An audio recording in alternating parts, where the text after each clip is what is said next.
আলাইকুম। আমি একটা কথা না বললে আর পারতাছি না, যেহেতু আগামী কালকে থেকে 28 তারিখ আমরা শুনতেছি এই এলাকা এই যত কাজ আছে সব বন্ধ হয়ে যাব, কারণ নৌকলারও খুশে না, এই যারা ব্যবসা করতেছে ব্যবসা বাণিজ্য যারা করতেছে তারারও খুশে না। মানে ব্যবসা যদি না খুশে তো কেউ আর এই করতো না, এই ব্যবসা করতো না। এখন ব্যবসা করতো না বিধে আমরা জানতে পারতেছি, আমরা জিজ্ঞাসি যে কোন কারণে ব্যবসা করতো না। আমরা বলছি এক কথাই যে আমরা ব্যবসা অর্থাৎ আমরা একটা কারণেই চাঁদাবাজের কারণে তারপর থেকে শুরু করিয়া চেয়ারঘাট থেকে শুরু করিয়া যত আনো একটা মেল আছে এই পর্যন্ত তারা রাস্তা রাস্তা জায়গায় জায়গায় চাঁদা লইতেছে। চাঁদার কারণে নকুলারা চলাফেরা করতেছে না। 28 তারিখ থেকে এই কারণে খাস বন্ধ দিতেছে।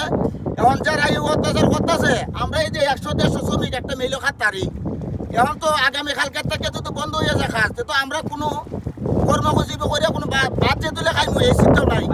আমরা অক্ত খাই, আমার নিলক খাই নিয়ে তার এরকম মানে সরকারে কিছু টিয়া দিছে, সবারে তো দিছে না। যারা দিছে না আমরা কর্ম করে খাইতেছি, অনেকে দিছে, অনেকে পাইছে, অনেকে পাইছে না।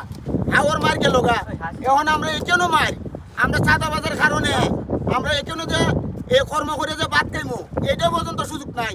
আমরা সরকারের কাছে একটা বলতেছি এগুলা বন্ধ করুক, আমরা কর্ম ভাব করে দেখ, আমরা কর্ম করি আর চাঁদাবাজারে নিয়ন্ত্রণ নিক। আর যদি তারা চাঁদা করে উঠায় তাহলে আমরা 100 মানুষের 1 সপ্তাহ খানি দেখ, যত লেবার আছে প্রত্যেকের একটা সপ্তাহ খালি আর হাইলে নিক। একটা সপ্তাহ খাম দিয়া রাখুক, আমরা 1 সপ্তাহ খাম করি, বেশি লাগতো না। আর না হইলে এরা সরিয়ে থাকবো, যারা খাম দিতেছে যারা উচিলে আমরা চলতেছি এরা সুযোগ দেব। আর না হইলে আমরা সম্বল একটা উড়া পিত্রে পরি নিলে বেজাল আছে। শ্রমিক কেউ বই হয় না, একমাত্র আল্লাহরে ডরায়। আর সরকারে আমরা রাখছি শুধু আমরা বালা জন্য, যে এই আমরা বিরোধিতা গাইব, শ্রমিকের বিরোধিতা যাইব, এরাই এই দেশের তাই হয় না। এটা আমরা ভালো রাখবো। এই পর্যন্ত কথা হইলে আমরা কর্ম দেব, আর না হইলে হেরারে এই হেরা আমরা খাম দেব, হেরার খাম আমরা করবো না। আর না হলে যারা আমরা দিতেছে কাজ এরারে শান্তি দেব, ব্যবসা বাণিজ্য করবার লাগি দেব, এরার উচিলে আমরা চলি, আনলে হেরা আমরা চালাই নেব। জনগণ রুখে দ্বারা আমরা জনগণের থামার মতো না, আমরা এটা সম্ভব হতো না।